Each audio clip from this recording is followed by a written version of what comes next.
Víte, děti, kdo byl Jiří z Poděbrad? Že ne? Tak my vám to povíme.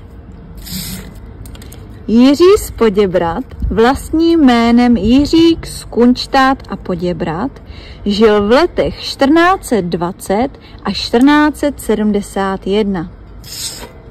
Do funkce českého krále byl zvolen v pouhých 38 letech.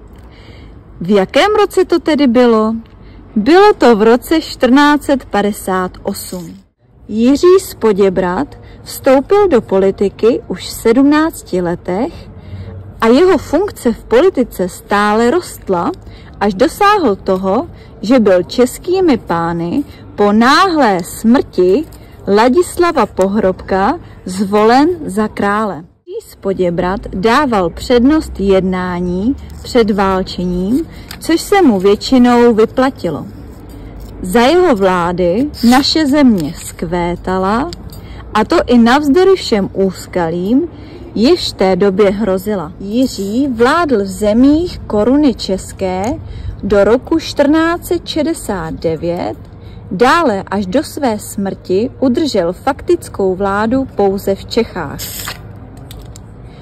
Pro dobu, kdy panoval, byl nazýván husitským králem nebo též králem dvojího ledu či podobojí.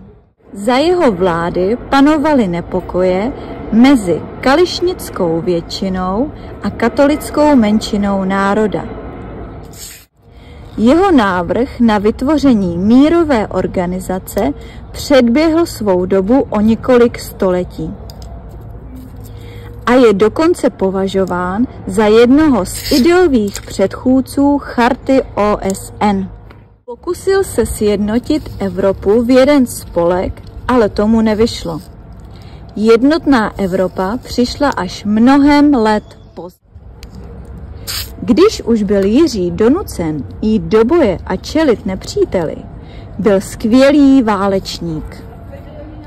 Jiří, než aby sekal nepřátele mečem, panoval především od stolu nebo z trůnu.